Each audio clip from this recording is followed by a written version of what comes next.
What's going on, people? We are Tottenham TV here, back here for another predicted lineup video. The penultimate game of the season, the last home game of the season, which could be potentially Harry Kane's last visit to the Tottenham Hotspur Stadium as a Tottenham Hotspur player.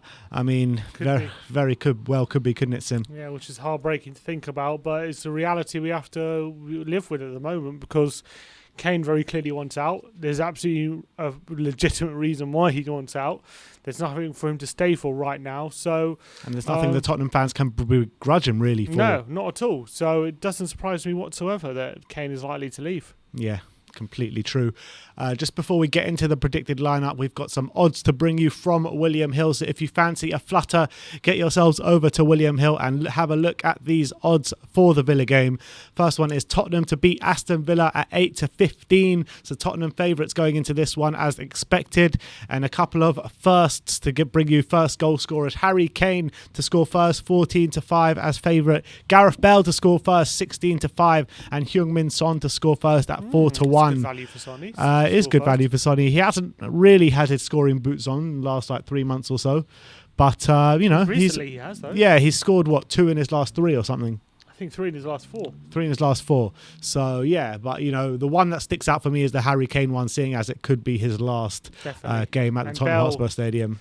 Well, if you put Bale on to score first, you might be disappointed with our predicted lineup. Yeah, exactly. But just before we get into the predicted lineup as well, Ryan Mason has done his press conference. You can watch that on the channel right now. But is there any team news to bring me? Yeah, so Davis is the only player that remains out. Apparently Serge Aurier is back fit from what he says. And he said Gareth Bale, he's unsure whether he's going to be able to start after starting on Sunday and playing the majority of the game. So those are the updates from Ryan Mason. Great. And let's get into the predicted lineup. We're going for a 4-3-3 formation. In goal, we're going to have Hugo Lloris. I mean, these predicted lineups under Ryan Mason are getting a bit boring now, aren't they? Just like his press conferences. Yeah, it's pretty much the same lineup every time with not even two, just one tweak. So in goal is obviously Hugo Lloris. Next up, we're going to have Tanganga in right back. I mean, we say Serge Aurier is back fit, but we're going to stick with Tanganga, aren't we? Look, he had a good game, and I think against a team like Villa, who are more likely to be on the front foot, it would be even more important to have someone like Tanganga on the pitch.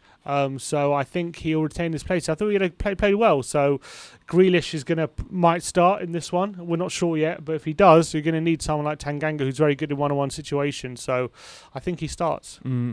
So yeah, Tanganga right back, right centre back. We're going to stick with Toby Alderweireld. I think he's been sublime really since Ryan Mason's coming. He's been really strong. He's been some really strong performances. I've been very happy with Toby for his last 3 or 4 games.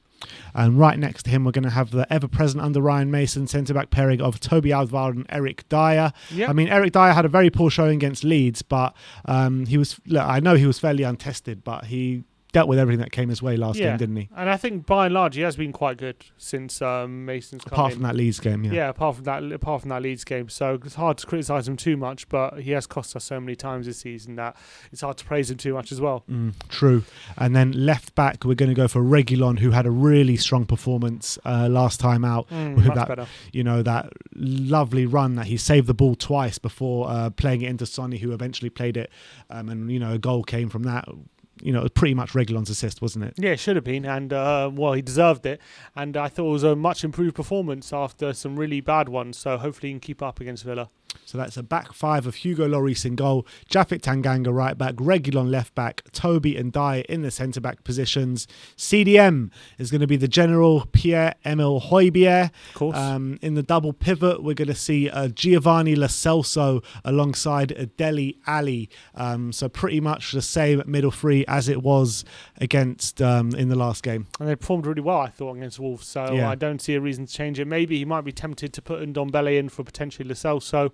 But other than that, I don't see any many changes happening in that central midfield, because I thought in tandem they worked really well together. They hunted in packs, each making the most tackles on the pitch. So and they helped Spurs be on the front foot. So I think they'll start again. Left wing is obviously going to be Heung-min Son. Like we say, I mean, he scored 3 in his last 4 games, but he's not really hitting the heights like he did do at the beginning part of the season, is he?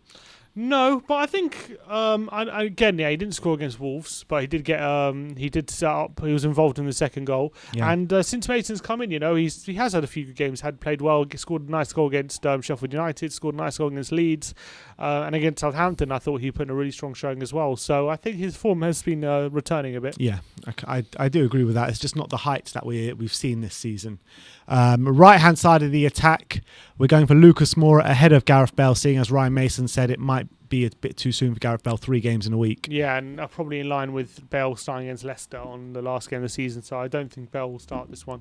Yeah, and then up top, obviously, Harry Kane. Do you think it's going to be his last game, a home game as a Tottenham player? What's your gut telling you? My head's saying yes, my heart's saying no. I don't know. Look, the thing is, does it make sense for teams to be stumping up that kind of cash right now? No. But does it make sense for Kane to waste yet another season winning nothing and being at a club who are clearly on the downward turn when he's had a worldie of a season? Also no. So it's kind of conflicting in my head whether he is going to stay or not. I just hope this isn't the last home game he plays in front of the Spurs fans. But the thing is, it's never been more likely. That's the truth. It's never been more likely.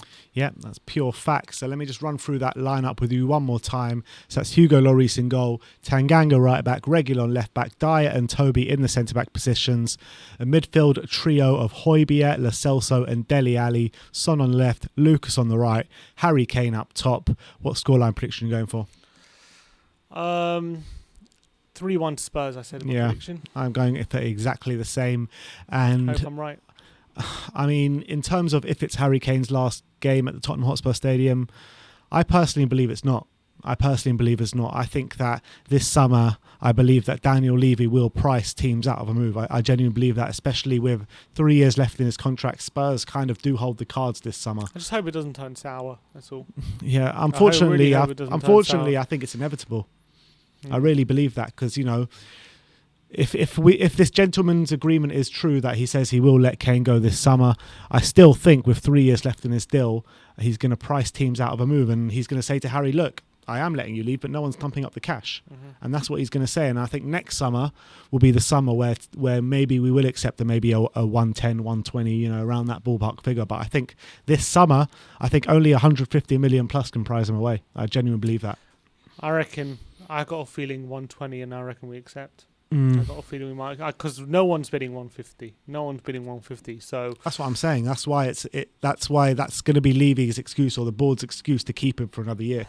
Yeah, I hope you're right, to be honest. I hope you're right. I hope we do keep him, because I know if we keep him, Kane will be is the consummate professional, and he'll never ever down tools. He'll never look at the situation and think that playing up or not giving your best is ever the best situation. But sometimes that can happen subconsciously. I know, but I think he'll be. I think it can happen subconsciously. Like but Eriksen, I don't think Eriksen is that kind of player that didn't want to play or what have you. I think he always tried to remain professional. I do believe that, but when things are going on in the background and your head's not there and your head's not right, sometimes it's impossible to put those performances in.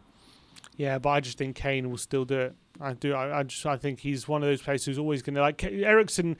Subconsciously, yes, but he was also never. He wasn't a boy who'd didn't grow up with Tottenham like Kane did. So I think even if he stayed 1 year against his will, I think he'll still give his all, and he'll know that he needs to keep up his standards if he wants to get this big move anyway. So I think he has to learn from Eriksen's mistakes, to be honest, and that's one of the things I think he'll probably do if he does stay. But there's a good chance he will leave. All right, so there you have it. That is our predicted lineup. Let me know your predicted lineup in the comment section below. We're back tomorrow with all the match day live streams, as well as an exclusive Martin Jol interview coming to you 1 o'clock tomorrow. So look out for that. And obviously the pre-match pump up with David Harris will kick off from 4:30, and then the live watch long, then the post-match fan show. So look forward to all the live streams for you tomorrow. Look forward to seeing you tomorrow. Thank you everyone for joining us today. Like, subscribe and comment. And as always, come on you Spurs.